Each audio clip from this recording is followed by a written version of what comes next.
Hello, and welcome to another installment of Chini Reads Call of the Wild. This is Call of the Wild 7. We are going to be doing Chapter 3, Part 1 in this section. So, as far as your standards and learning targets, they're pretty much the same as what we've been discussing. In this one specifically, you're going to read this section of the book to figure out how Buck influences bad behavior in other dogs in order to get closer to that lead position. We are going to see him fighting with Spitz a lot more and fighting for that supremacy and that dominance. And it's really going to come to a head in this chapter. And then, as always, you're going to answer some questions based on the texts that you read in this section. So, what happened last time? So more dogs were added to the team and more runs were being made. Perot is a courier for the Canadian government, so he's constantly running messages and whatnot back and forth. Buck is put into the team and they're able to make a decent sled dog out of him, mainly with the help of Dave, who basically nips at his heels every time he doesn't do something right. I think Solex also helps out with this. Day after day, the team are breaking new trails and they're going on long runs, but the dogs love this work. They all come to life while doing it, especially Dave and Solex. And Buck learns fast, and we learn as a reader that his old wild instincts are starting to kick in to help him adapt as a sled dog quickly. Um, so we're going to be looking at this quick video about rabies. Now, we've all heard about rabies. Those of you that have pets know that we are supposed to vaccinate our pets against rabies and things like that. So why are we going to look at this? Well, in this section of the novel, we will encounter a dog that gets rabies, but we need to really have an understanding of what is rabies, why is it dangerous, why is it so scary to the people involved? So earlier in the book, we hear about hydrophobia, or hydrophobia is what the man talks about. And this is just another term for rabies since it causes an like almost fear of water in some animals. So this is why we vaccinate our domestic animals such as cats and dogs. You have to, by law, vaccinate your animals against rabies, whether they are just indoor animals or outdoor or both, what have you. Now, a cure for rabies for people was developed in 1885 by Louis Pasteur. However, there isn't a cure for animals as of yet. There is a vaccine, so you give that to animals before they get bitten by an animal that's infected with rabies. And then they won't get it. However, if you don't vaccinate your pets and your animals and they go outside and they get bit by an animal who has rabies, well, then they're going to get it and they're going to have to be put down. For people, they have a cure, but it has to be given in a certain amount of time. Otherwise, after that incubation period, people absolutely would die from this. Now, in the early 1900s or late 1800s that we're dealing with in this story, this was not yet a common cure. So, in the situation that we're going to be dealing with in the book, if someone gets bitten by this dog that has rabies, they will most surely die of rabies. It's still a rare cure at this time. Also, in the area of the Yukon that we're dealing with, and the Klondike, they don't have these cures readily available. It's not like doctors are around in the middle of nowhere. So that is something we need to keep in mind when this scene comes up. But to understand this disease a little bit more, let's watch this quick video.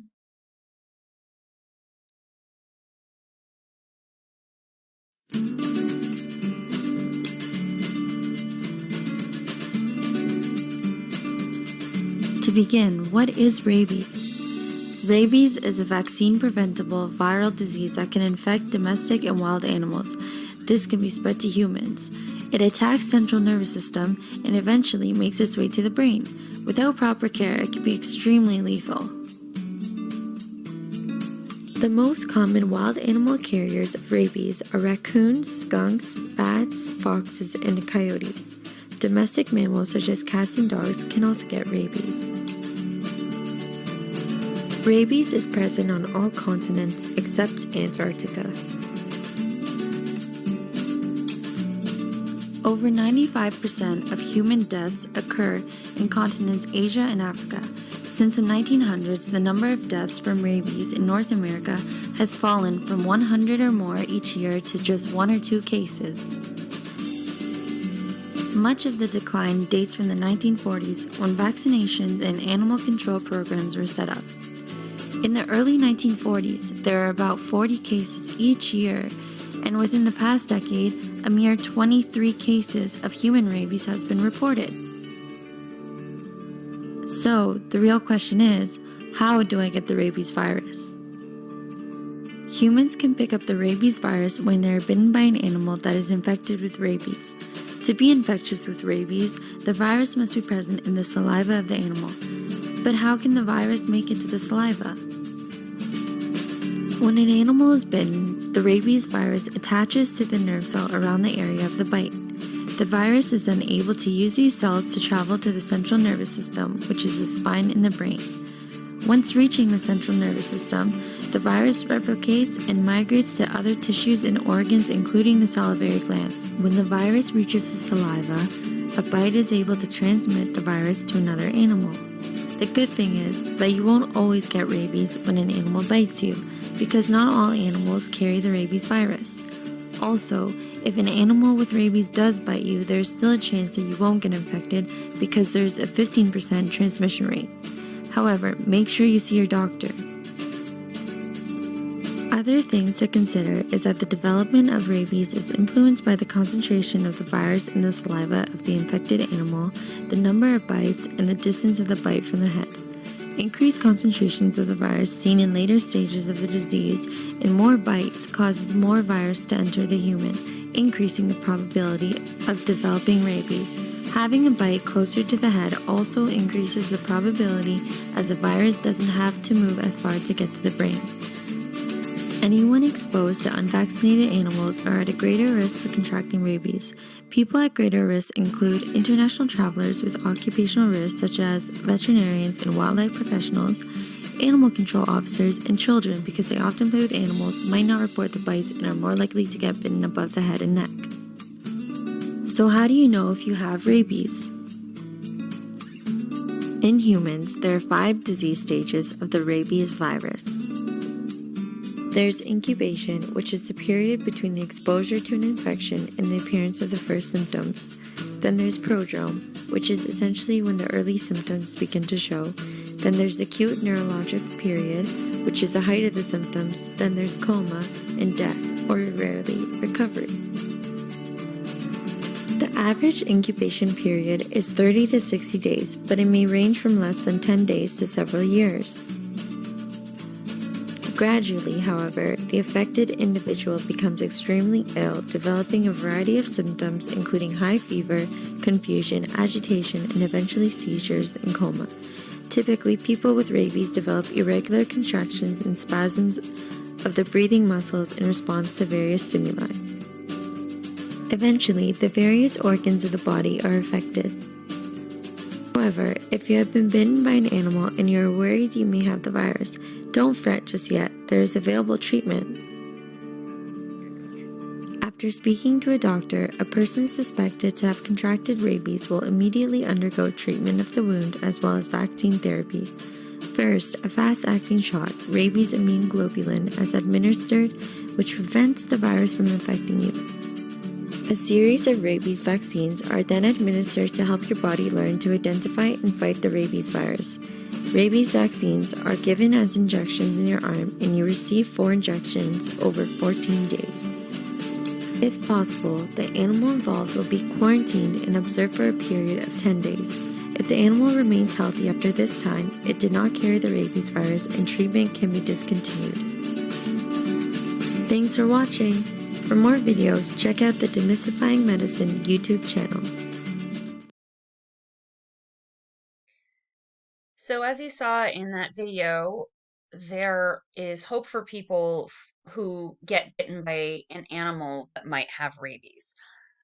However, it is very hard to actually do a rabies test, and in order to find out if an animal actually has full-on rabies, after they die, you have to inspect the brain. So that quarantine of 10 days is very important. If the animal is healthy at that point, then you are probably going to be fine. If that animal is not doing so well, then they would have to put the animal down and then they would have to check its brain out to see what was going on. And then you would need to stay on the treatment. This is why it's very important if you are outside, do not go near animals you don't know. If it's a dog that's wandering the neighborhood or a cat, there's always that risk that they could have rabies. Also, watch out for animals that are acting strangely. So, for example, animals like skunks and raccoons and possums, who are mainly nocturnal animals, they should not be out during the day. And if you see an animal like that out during the day, contact animal control immediately.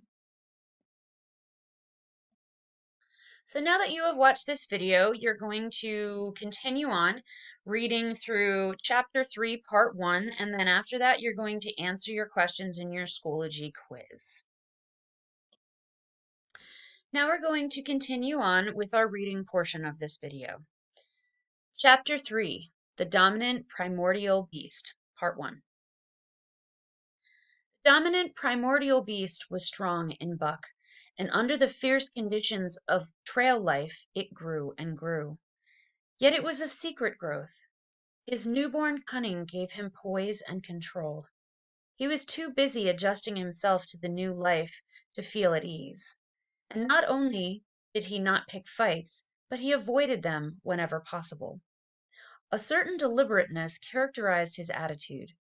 He was not prone to rashness and precipitate action, and in the bitter hatred between him and Spitz, he betrayed no impatience, shunned all offensive acts. So basically, at this point, even though Buck is still trying to become the strongest, fiercest animal out there, he is right now actively avoiding all fights with other animals. Even Spitz, who openly hates him and is basically not to be trusted in any way, shape, or form. On the other hand, possibly because he divined in Buck a dangerous rival, Spitz never lost an opportunity of showing his teeth. He even went out of his way to bully Buck, striving constantly to start the fight which could end only in the death of one or the other. Early in the trip, this might have taken place had it not been for an unwanted accident. At the end of this day, they made a bleak and miserable camp on the shore of Lake Labarge. Driving snow, a wind that cut like a white-hot knife, and darkness had forced them to grope for a camping place. They could hardly have fared worse. At their backs rose a perpendicular wall of rock, and Perrault and Francois were compelled to make their fire and spread their sleeping robes on the ice of the lake itself. The tent they had discarded at Dia in order to travel light. A few sticks of driftwood furnished them with a fire that thawed down through the ice and left them to eat supper in the dark. Close in under the sheltering rock Buck made his nest. So snug and warm was it that he was loath to leave it when Francois distributed the fish which he had first thawed over the fire. But when Buck finished his ration and returned, he found his nest occupied. A warning snarl told him that the trespasser was Spitz. Till now Buck had avoided trouble with his enemy, but this was too much. The beast in him roared. He sprang upon Spitz with a fury which surprised them both, and Spitz, particularly for his whole experience with Buck, had gone to teach him that his rival was an unusually timid dog who managed to hold his own only because of his great weight and size. Francois was surprised, too, when they shot out in a tangle from the disrupted nest, and he divined the cause of the trouble. "Ah!" he cried to Buck. "Give it to him, by gar! Give it to him, the dirty thief!" Spitz was equally willing. He was crying with sheer rage and eagerness as he circled back and forth for a chance to spring in. Buck was no less eager and no less cautious, as he likewise circled back and forth for the advantage. But it was then that the unexpected happened. the thing which projected their struggle for supremacy far into the future, past many a weary mile of trail and toil. An oath from Perrault, the resounding impact of a club upon a bony frame, and a shrill yelp of pain heralded the breaking forth of pandemonium. The camp was suddenly discovered to be alive with skulking fury forms, starving huskies, 4 or 5 score of them, who had seen the camp from some Indian village. They had crept in while Buck and Spitz were fighting, and when the 2 men sprang among them with stout clubs, they showed their teeth and fought back. They were crazed by the smell of the food. Perrault found one with head buried in the grub box. His club landed heavily on the gaunt ribs, and the grub box was capsized on the ground. On the instant a score of the famished brutes were scrambling for the bread and bacon. The clubs fell upon them unheeded. They yelped and howled under the rain of blows, but struggled none the less madly till the last crumb had been devoured. In the meantime the astonished dogs had burst out of their nests, only to be set upon by the fierce invaders. Never had Buck seen such dogs. It seemed as though their bones would burst through their skins. They were more skeletons draped loosely in draggled hides, with blazing eyes and slavered fangs. But the hunger madness made them terrifying, irresistible. There was no opposing them. The team dogs were swept back against the cliff at the first onset. Buck was beset by 3 huskies, and in a trice his head and shoulders were ripped and slashed. The din was frightful. Billy was crying, as usual.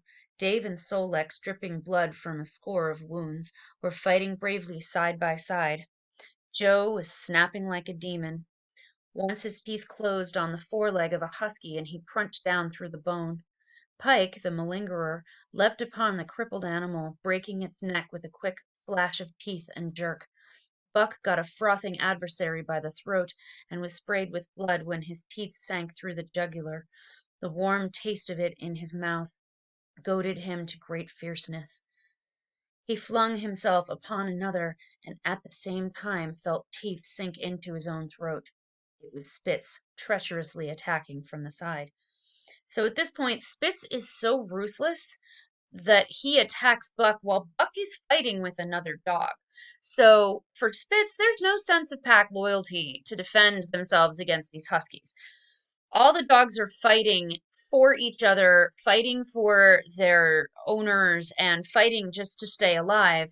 And Spitz is engaging in these sneaky little maneuvers that are only proving to the reader that he is a really bad character and one of the villains and antagonists that we should look at in this book. Perrault and Francois, having cleaned out their part of camp, hurried to save their sled dogs. The wild wave of famished beasts rolled back before them, and Buck shook himself free. But it was only for a moment. The 2 men were compelled to run back to save the grub, upon which the huskies returned to attack on the team. Billy, terrified into bravery, sprang through the savage circle and fled away over the ice. Pike and Dub followed on his heels and the rest of the team behind. As Buck drew himself together to spring after them, out of the tail of his eye he saw Spitz rush upon him, with the evident intention of overthrowing him. Once off his feet and under that mass of huskies, there was no hope for him. But he embraced himself to the shock of Spitz's charge, and then joined the flight out on the lake. Later the 9 team dogs gathered together and sought shelter in the forest. Though unpersuaded, they were in a sorry plight. There was not one who was not wounded in 4 or 5 places, while some were wounded grievously. Dub was badly injured in a hind leg. Dolly, the last husky added to the team at Dia, had a badly torn throat. Joe had lost an eye, while Billy, the good-natured, with an ear chewed and rent to ribbons, cried and whimpered throughout the night. At daybreak they limped warily back to camp to find the marauders gone and the 2 men in bad tempers. Fully half their grub supply was gone. The huskies had chewed through the sled lashings and canvas coverings. In fact, nothing, no matter how remotely edible, had escaped them.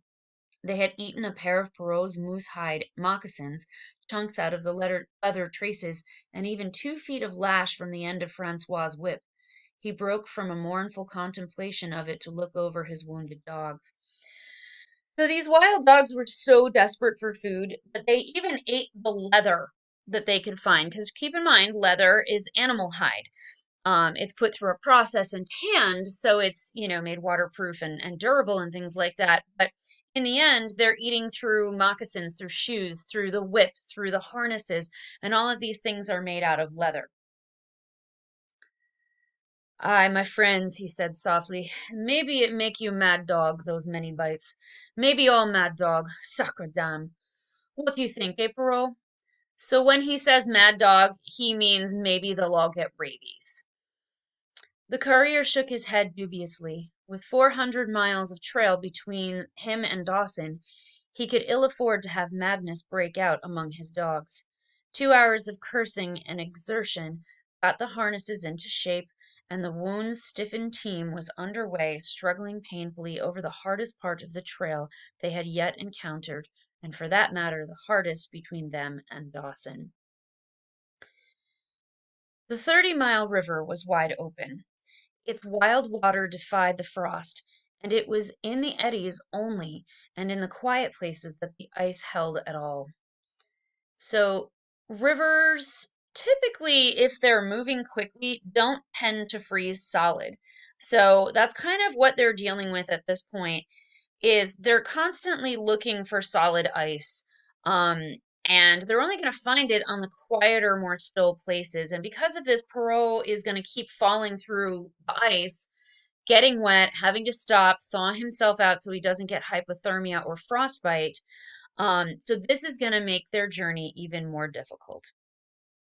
So, right here. 6 days of exhausting toil were required to cover those 30 terrible miles, and terrible they were, for every foot of them was accomplished at the risk of life to dog and man.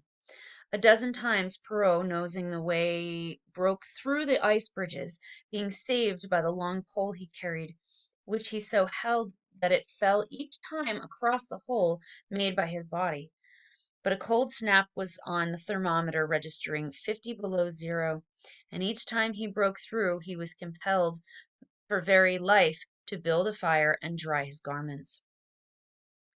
Nothing daunted him. It was because nothing daunted him that he had been chosen for government courier. He took all manner of risks, resolutely thrusting his little weazen face into the frost and struggling on, from dim dawn to dark. He skirted the frowning shores on rim ice that bent and crackled underfoot, and upon which they dared not halt. Once the sled broke through with Dave and Buck, and they were half frozen and all but drowned by the time they were dragged out. The usual fire was necessary to save them. They were coated solidly with ice, and the 2 men kept them on the run around the fire, sweating and thawing, so close that they were singed by the flames. Another time Spitz went through, dragging the whole team after him up to Buck, who strained backward with all his strength, his forepaws on the slippery edge, and the ice quivering and snapping all around. But behind him was Dave, likewise straining backward, and behind the sled was Francois, pulling till his tendons cracked. So they find places to cross, but then the ice breaks and some of the dogs go into the freezing water, and then they have to stop again. Again the rim ice broke away before and behind, and there was no escape except up the cliff. Perrault scaled it by a miracle, while Francois prayed for just that miracle, and with every thong and sled lashing, and the last bit of harness rove into a long rope, the dogs were hoisted one by one to the cliff crest. Francois came up last after the sled and load, and then came the search for a place to descend, which descent was ultimately made by the aid of the rope, and night found them back on the river with quarter of a mile to the day's credit. So because there's no place for them to run the sled on land, they must run on this river at this point. So when the river breaks and they can't cross it, then they have to climb up this cliff that is on the side of the river. And they basically have to hoist all the dogs up the cliff via rope and their harnesses and whatnot, and then they have to climb up after it and bring the entire sled and the entire load with them, run along the land up top on the cliff for a little while, and then when they find a safe spot that they think they can get back onto the river, they climb back down because running along the cliff may not be possible for them, and it's probably um, a more straightforward run if they run on the river. By the time they made the Hootalingua, the good ice, Buck was played out. The rest of the dogs were in like condition, but Perrault, to make up lost time, pushed them late and early. The first day they recovered 35 miles to the Big Salmon, the next day 35 more to the Little Salmon, and the third day 40 miles, which brought them well up toward the Five Fingers. Buck's feet were not so compact and hard as the feet of the huskies. His had softened during the many generations since the day his last wild ancestor was tamed by a cave dweller or riverman. All day long he limped in agony, and camp once made, lay down like a dead dog. Hungry as he was, he would not move to receive his rations of fish, which Francois had to bring to him. Also the dog driver rubbed Buck's feet for half an hour each night after supper, and sacrificed the tops of his own moccasins to make 4 moccasins for Buck. This was a great relief, and Buck caused even the weazened face of Perrault to twist itself into a grin one morning when Francois forgot the moccasins, and Buck lay on his back, his 4 feet waving appealingly in the air, and he refused to budge without them. Later his feet grew hard to the trail, and the worn out footgear was thrown away. So Buck does not yet have the hardened feet of a sled dog, so his feet hurt him. It's kind of like people getting calluses on their feet, or their hands when they're working hard. So because of this, Francois cares for Buck's feet and makes him little booties out of his own shoes. So if you remember some of the other videos that we saw, some of the sled dogs had little booties that they wore. This is what they do now. Typically back then they didn't do that as much. But Francois is kind enough to do that because he loves and cares about his dogs, and he wants to see that they're healthy, and he wants to get the most work out of them that he can. All right. So remember we talked about madness before, and we said it was rape. Excuse me, we said it was rabies. So Dolly gets rabies from one of the wild dogs that she got attacked by, because rabies is transmitted through saliva and animal bites as well as blood. So that's what's kind of happening in this section. If he gets bitten, Buck that is, he will be in great danger. I don't think at this point they had the rabies vaccine regularly being given to dogs. And so it's pretty much dangerous for anyone at this point in history. The men could lose their lives, they could lose their dogs. Any of these things would make life really difficult. All right. At the Pelly one morning, as they were harnessing up, Dolly, who had never been conspicuous for anything, went suddenly mad. She announced her condition by a long, heartbreaking wolf howl that sent every dog bristling with fear, and sprang straight for Buck. He had never seen a dog go mad, nor did he have any reason to fear madness. Yet he knew that here was horror, and fled away from it in panic. Straight away he raced, with Dolly panting and frothing, one leap behind. Nor could she gain on him, so great was his terror, nor could he leave her, so great was her madness. He plunged through the wooded breast of the island, flew down to the lower end, crossed a back channel filled with rough ice, to another island, gained a third island, curved back to the main river, and in desperation started to cross it. And all the time, though he did not look, he could hear her snarling just one leap behind. Francois called him a quarter of a mile away, and he doubled back, still one leap ahead, gasping painfully for air, and putting all his faith in that Francois would save him. The dog driver held the axe poised in his hand, and as Buck shot past him, the axe crashed down upon Mad Dolly's head. So remember what the video said, that there is no cure for animals with rabies, so they must be put to sleep or, killed in some way. The only way to tell if an animal has rabies, once again, is to dissect the brain, and this is why people vaccinate their pets to this day. Buck staggered over against the sled, exhausted, sobbing for breath, helpless.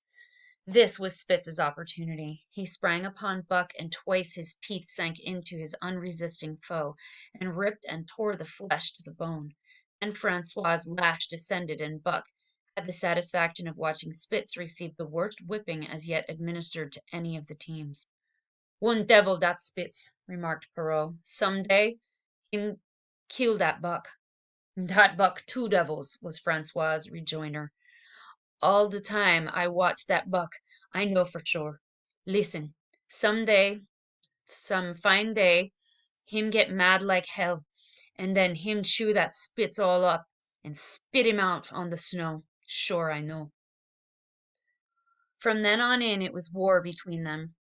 Spitz as as lead dog and acknowledged master of the team, felt his supremacy threatened by this strange Southland dog, and strange Buck was to him, for of the many Southland dogs he had known, not one had shown up worthily in camp and on trail. They were all too soft, dying under the toil, the frost, and the starvation. Buck was the exception. He alone endured and prospered, matching the husky in strength, savagery, and cunning. And then he was a masterful dog, and what made him dangerous was the fact that the club of the man in the red sweater had knocked all blind pluck and rashness out of his desire for mastery. He was preeminently cunning, and could bide his time with a patience that was nothing less than primitive. So at this point, Spitz is the leader. He's the alpha dog, and he's very jealous of Buck and the fact that Buck won't give up and give in to Spitz as the leader of the pack. Because the man in the red sweater beat Buck with the club, he beat a patience in him because Buck doesn't want to be punished again, and he doesn't want to be harmed and hurt. So he fears the club and he fears the whip and things like that. But at the same time, he's willing to sit back and wait to get what he wants. And this was one major lesson that the man in the red sweater taught him, even though he hadn't intended to teach him that. It was inevitable that the clash for leadership should come. Buck wanted it. He wanted it because it was his nature, because he had been gripped tightly by that nameless, incomprehensible pride of the trail and trace. That pride which holds dogs in the toil to the last gasp, which lures them to die joyfully in the harness, and breaks their hearts if they are cut out of the harness. This was the pride of Dave as wheel dog, of Solix as he pushed with all his strength, the pride that laid hold of them at break of camp, transforming them from sour and sullen brutes into straining, eager, ambitious creatures, the pride that spurred them on all day and dropped them at pitch of camp at night, letting them fall back into the gloomy unrest and uncontent. This was the pride that bore up Spitz and made him thrash the sled dogs who blundered and shirked in the traces, or hid away at harness up time in the morning. Likewise, it was this pride that made him fear Buck as a possible lead dog, and this was Buck's pride too. So Spitz fears Buck will take the lead position away from him, so he fights even harder for it against Buck than all of the other dogs, and um, they don't want to lead, but Buck does. Okay. He openly threatened the others' leadership. He came between them and the shirks he should have punished, and he did it deliberately. One night there was a heavy snowfall, and in the morning Pike, the malingerer, did not appear. He was securely hidden in the nest under a foot of snow. Francois called him and sought him in vain. Spitz was wild with wrath. He raged through the camp, smelling and digging in every little place, snarling so frightfully that Pike heard and shivered in his hiding place. But when he was at last unearthed and Spitz flew at him to punish him, Buck flew with equal rage in between.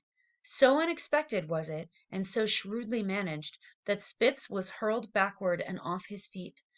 Pike, who had been trembling, abjectly took heart at this open mutiny, and sprang upon his overthrown leader.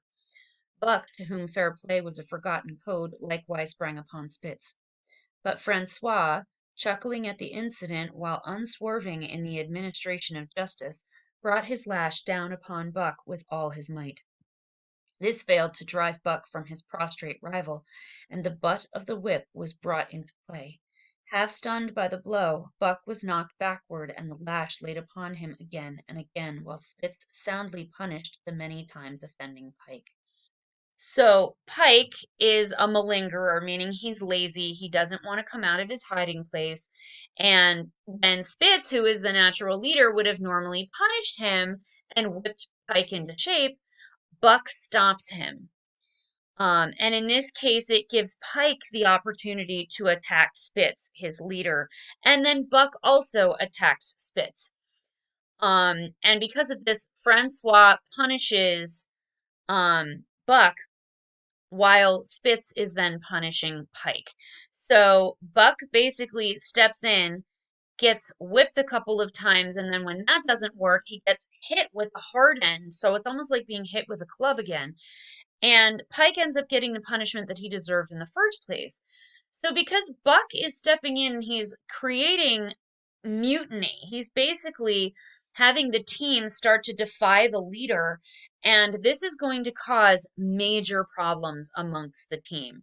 If the team does not respect the people who are leading it and the dog who is in the lead position, then there's going to be major problems in running this team and major personality conflicts. In the days that followed, as Dawson grew closer and closer, Buck still continued to interfere between Spitz and the culprits. But he did it craftily when Francois was not around. With the covert mutiny of Buck, a general insubordination sprang upon the increased. Dave and Sol-Leks were unaffected, but the rest of the team went from bad to worse. Things no longer went right. There was a continual bickering and jangling. Trouble was always afoot, and at the bottom of it was Buck. He kept Francois busy, for the dog driver was in constant apprehension of the life and death struggle between the two, which he knew must take place sooner or later, and on more than one night the sounds of quarreling and strife among the other dogs turned him out of his sleeping robe, fearful that Buck and Spitz were at it. So this is all basically what I said before is this is all disobeying the natural order of the pack and the people who are running it. And because of that, these dogs are behaving badly and they are harder for the people to control. But the opportunity did not present itself, and they pulled into Dawson one dreary afternoon with the great fight still to come. Here were many men and countless dogs, and Buck found them all at work. It seemed the ordained order of things that dogs should work.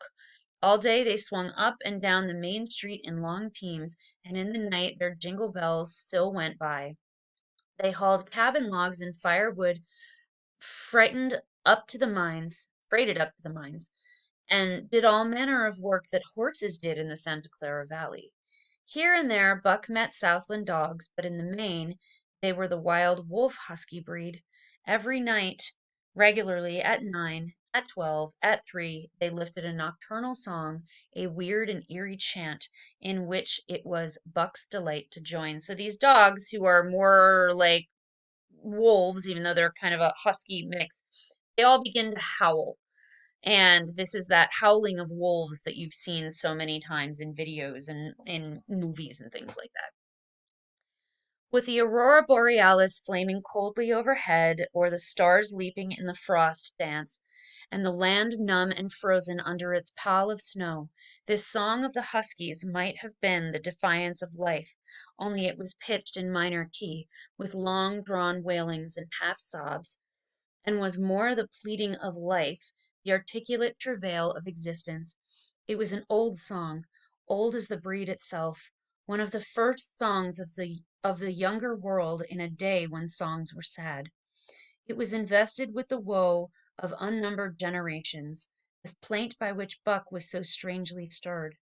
When he moaned and sobbed, it was with the pain of living that was of old the pain of his wild fathers, and the fear and mystery of the cold and dark that was to them fear and mystery, and that he should be stirred by it marked the completeness with which he harked back through the ages of fire and roof to the raw, beginnings of life in the howling ages. So basically, this howling represents the most primitive form of dogs and existence back to his ancestors. And he's just basically longing to be like these wild dogs and like his ancestors and go back to a time where he was wild out in nature.